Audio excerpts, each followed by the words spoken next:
Hey everybody, this is Perch. Every now and then people ask me what is kind of one of the big attributes, one of the things they could learn and do to make their lives in comics a little bit more successful. And I always think about this piece of the advice after the conversation is done. I'm always pleased, by the way, when somebody from within comics who's currently in comics asks this advice. It almost, the people who ask never need it. Because if you ask, then it shows a certain level of, I think, self-awareness that it changes things up a bit. So the piece of advice I always wish I had given, but don't, or just think about later, is get thick skin. And I don't mean it like learn how to take insults. I mean it like, look, you can't let things constantly bother you to the point that it starts to, more or less run your life, which is what seems to happen to a lot of people, both in comics, coming into comics, people who are in the mainstream, people who have left the mainstream. It's remarkable how much obsessiveness there is around what people say, what people are, what are they thinking? Is there a bad word? Is this even something that smells remotely like a bad word? Does it injure my fragile ego? It's probably not too surprising that in creative fields, egos tend to just rampage out of control. And comics is no exception to that. The challenge is that comics also doesn't have a lot of the big success that other industries do. It doesn't have kind of the really big money. And so you get people making wildly absurd claims about their success, about how much they have, about all this kind of stuff that feels in many ways incredibly insecure. And one of the worst things you can do is broadcast out to the world that you're insecure through, accidental, paranoia or complete obsessiveness over what people are saying.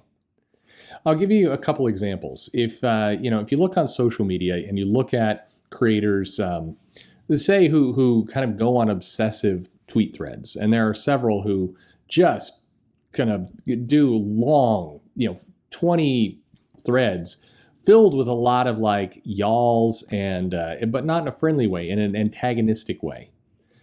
This is somebody who is trying to defend themselves in a case where probably they didn't even need to, right out in public. And what they wind up doing is just exposing their insecurity out to everyone else.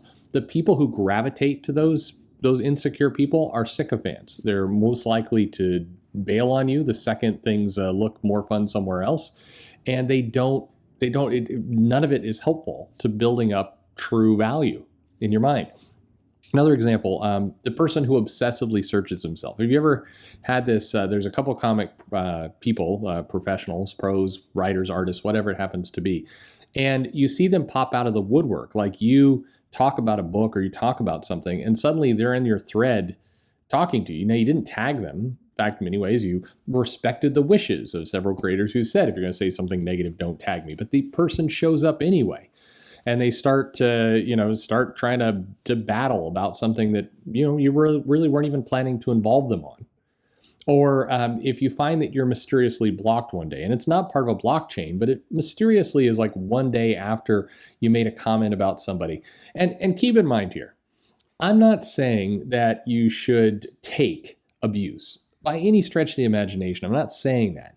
But somebody who's dealing out a bunch of bullshit, a bunch of abuse, that's their problem. How much you absorb it and take it and feed it into your body, that's on you. You have to find a way to distance it, whether the quote unquote abuse is truly nasty or whether it's completely benign and you're overthinking it. Either way, how it lives in your head is your problem. So as much as you want to focus on, I every now and then I talk to people who say, the internet would just be a much better place if there was no negativity and no trolls. Okay, sure. A lot of that sounds wonderful. Please let me know when that nirvana approaches, but that's not the world we live in, nor the world that we're ever going to live in. So look, this is a case of put up some good guardrails for yourself, make it hard for somebody to live inside your head, and don't get involved in this stuff.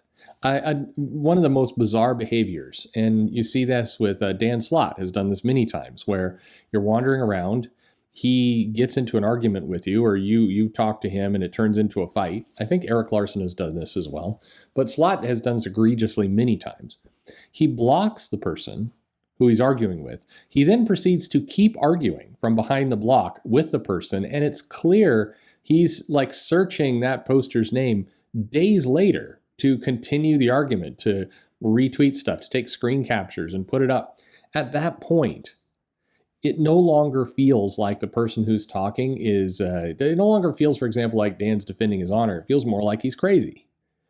And it completely comes across as insecure, not being able to take criticism.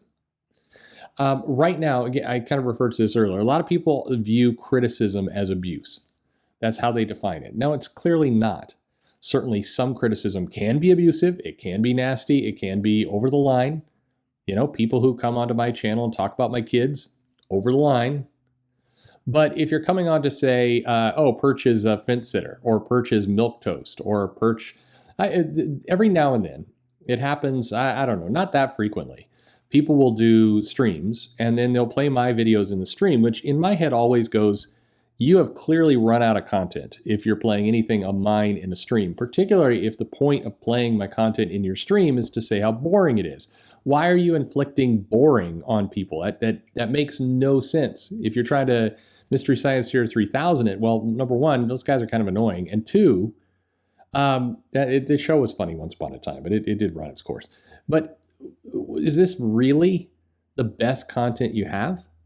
But when the insults to here are, oh, this guy is always stuck in the middle, fence sitter, milquetoast, boring, all that. I mean, okay. I mean, so? So what? I think you have to start distancing yourself from some of that. If the worst somebody can call you is milquetoast, that's cool. Congratulations on learning how to spell a complicated word. It does not matter. It truly doesn't. And you can't let it get at you. You can't let it eat on you. You've got to be able to bypass that stuff aside. Learn to have a thick skin. Again, regardless of whether the stuff coming in at you is fair or unfair, have a thick skin. Comics gets really, really rough if you start obsessively trolling social media. You don't get your stuff out on time. You don't get, you turn into a maniac. Other people don't want to work with you. And you're just obsessing over the absolute dumbest, worst thing. Look, you're doing a creative project. People aren't going to like it. I put up videos. Zero people like, I do not, I was going to say 0 people like these videos. There's some truth to that. There you go, Mumbles. That one's for you today. I made your job easier. No, 100% of people are not going to like a video. I'm always going to have videos where probably half the people hate it. If I was obsessed about winning over that half each time, what would be why would I stop this channel? What a waste of energy. What a waste of mental concern and struggle to deal with that. It would be ridiculous for me to do that. So I think that in comics, you need to have a healthy balance. You need to be able to accept it. You're going to put stuff out there that people don't like.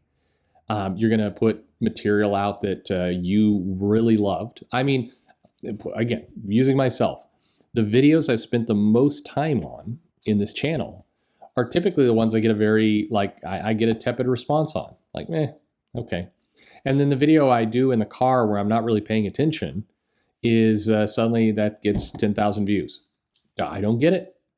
I don't get what triggers one over the other, but it's not for me. Once I put it out in the world, it's no longer my control, and it doesn't matter. It really doesn't matter. The internet is right now all about people dunking on each other and trying to get one over on each other and trying to say, and we have all these words, you're gaslighting us. It's a straw man. You protest too much.